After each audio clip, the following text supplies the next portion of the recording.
नहीं नहीं, तुमने मेरे होठों पर अपनी हथेली रख दी थी। इस प्रश्न पर आप अब कभी भी बात नहीं करेंगे। मैंने आपको कभी भी साधारण नहीं असाधारण ही माना। मेरी वह प्रतिमा बनी रहने दो, खंडित न करो। वह खंडित होगी तो मैं भी टूट टूट कर बिखर जाऊंगी। तुम्हारा स्वर लड़खड़ा रहा था। तुम समझती क्यों नहीं? जब समझने के लिए कुछ रहा ही नहीं तो यह सब अब अगले जन्म के लिए छोड़ दो। तुम मेरी ओर खोई खोई सी देख रही थी। विवाह का विचार ही त्याग दिया है। कुछ कट गई, कुछ और कट जाएगी।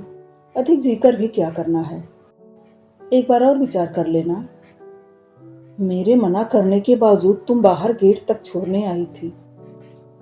थोथे संस्कारों से मुक्त हुए बिना किसी को सच्ची तस्वीर कैसे दिख सकती है? चलते चलते मैं सोच रहा था, तुम लौटने लगी थी। आगे अंधेरा ही अंधेरा था। मुझे जैसे सहसा कुछ याद आया। नेहा, तुमने पलट कर देखा। अब कब आऊं? तुम्हारा चेहरा रुलाई भरा था, बरसने से पहले बादल जैसा। होठ काटते हुए तुम देख रही थी। नहीं नहीं, अब मत आना। कभी नहीं, कभी भी नहीं। नहीं तो मेरे लिए जीना और भी अधिक दुर्लभ हो जाएगा। समझ लेना, नेहा मर गई। सिसक सिसक कर तुम रो रही थी। दिल्ली लौटकर कुछ दिन मन उखड़ा उखड़ा रहा, परंतु फिर मैंने अपने को काम में डुबो दिया था। अधिक भावुकता में बहकर कोई जी नहीं सकता, यह रहस्य मैं जान चुका था। अपने को भुलाए रखने के लिए निरंतर व्यस्त रहने के अतिरिक्त और चारा भी मेरे पास क्या था? तभी मेरे जन्मदिन पर इस बार एक छोटा सा पार्सल आया, एक कीमती पेन जिस पर तुम्हारा नाम अंकित था, जो आज भी मेरे पास ज्यों का त्यों रखा हुआ है। इसके प्रत्युत्तर में मैंने जो पत्र भेजा, उसका जवाब महीनों तक न मिल पाया तो मुझे लगा कि मेरा वह अनुमान सच था कि तुम अब मुझसे मिलना ही नहीं बल्कि पत्र व्यवहार भी करना नहीं चाहती। लगभग 2.5-3 साल बाद फिर लखनऊ जाने का कार्यक्रम बना था। फिर उसी अस्पताल में गया तो पता चला कि वहां से त्यागपत्र दिए तुम्हें अरसा हो गया। उस घर को भी एक बार देखा जिसमें कभी तुम रहती थी। वहां अब कोई दक्षिणी भारतीय परिवार रह रहा था। किसी ने कहा तुम हरदोई की तरफ कहीं चली गई हो, वहां गांव में प्रैक्टिस करती हो।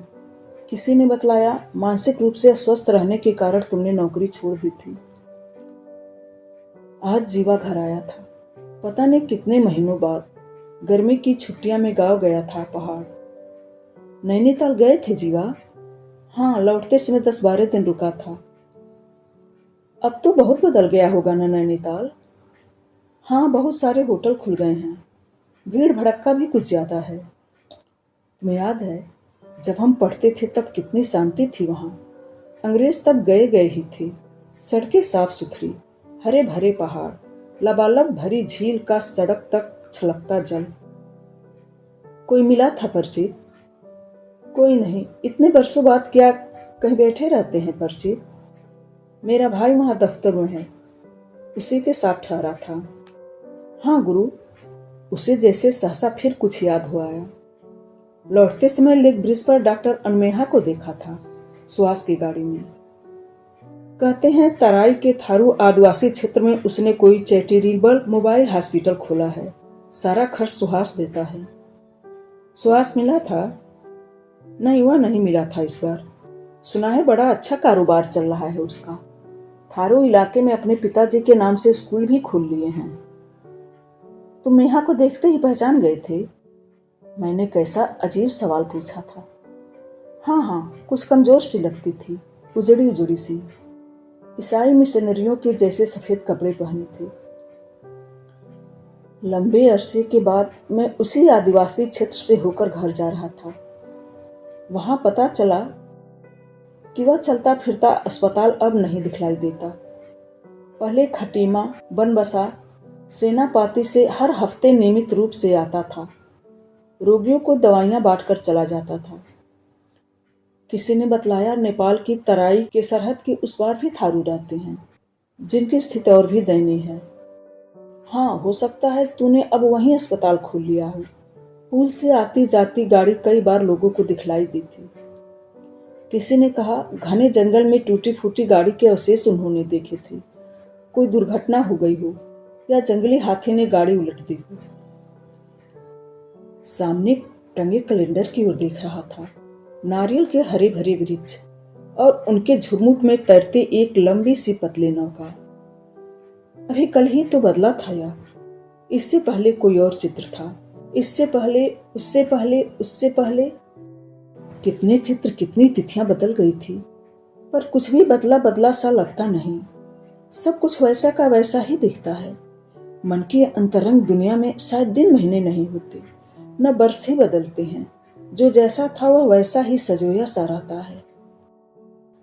अरसे बाद सुहास को पत्र लिखा था, किंतु वह लौट आया मेरे अपने ही पते पर। व्यक्ति जब आंखों से ओझल हो जाता है हमेशा के लिए, उसकी स्मृतियां तब और भी अधिक साकार होकर सामने सी लगती हैं। मुझे एहसास हो रहा था तुम और भी उग्र रूप से मेरे सामने उभर आई हो कहीं। विशाखापट्टनम के सागर तट पर खड़ा था उस रात। पूरा चाँद न होने के बावजूद भी कितनी ऊंची ऊंची लहरें एक के बाद एक किनारे की चट्टानों से टकरा रही थी। सागर की उत्ताल तरंगों में चाँद नन्हे गेज सा उछलता हुआ इधर उधर डोल रहा था। दूर दक्षिणी तट पर कहीं सागर के सीने में घुस आए उस काले पहाड़ की छांव में कितने जहाज लंगर डाले खड़े थे, तैरते हुए काले काले टीले से लग रहे थे। किनारे की चट्टान पर बैठा मैं न जाने क्या क्या सोच रहा था। इतना सब होने के बावजूद मुझे कहीं अधूरेपन का सा एहसास क्यों हो रहा था, एक प्रकार की रिक्तता का सा। दूसरे दिन प्रातः बेलडीला के लिए रवाना हुआ, तभी कुछ कुछ ऐसा ही लग रहा था। कितनी सुंदर सुंदर पहाड़ियों से गुजर रहा था, तब लग रहा था तुम भी कहीं साथ साथ चल रही हो। कुछ स्मृतियां ऐसी होती हैं जो एक साथ ही दुख की अनुभूति भी देती हैं, सुख की भी। वास्तव में एक बिंदु पर आकर सुख दुख का भेद ही समाप्त हो जाता है। पीड़ा में भी एक तरह की सुख की अनुभूति होती है, असीम संतुष्टि की। शाम थी अब। हम बस्तर के आदिवासी क्षेत्र से होकर गुजर रहे थे। एक के बाद एक घने जंगल, आदिवासियों की टूटी फूटी झुपड़ियां, आम के वृक्ष, महुआ के वन, सड़क के दोनों ओर पलाश की कतारें। पता नहीं आदिवासियों के कौन से त्योहार का दिन था वह। जगह जगह बीच सड़क पर लकड़ी के लट्ठे रखकर आदिवासी बच्चे छिप जाते थे। कुछ पैसे देने पर ही वे उन्हें हटाने को राजी हो पाते। किलकारी मारते हुए नाचने से लगते थे। सड़क के किनारे किनारे बहुत से आदिवासी स्त्री पुरुष चींटियों की सी कतार बनाए चल रहे थे। सबके सिरों पर काली काली पट्टियां सी थीं। महिला नाम मात्र की छोटी सी धोती पहनी थी। धड़ से ऊपर का शरीर लगभग नंगा। सांस ढल चुकी थी। वृक्षों पर ढेर सारे पक्षी बैठे एक साथ चहचहा रहे थे। बस्ती यहाँ से दूर लगती थी। प्राणी भी अब कहीं कोई दिखता न था। सूनी सड़क पर गाड़ी हवा से बातें करती हुई सनसनाती भाग रही थी। रात को हर हालत में मंजिल तक पहुंचना था।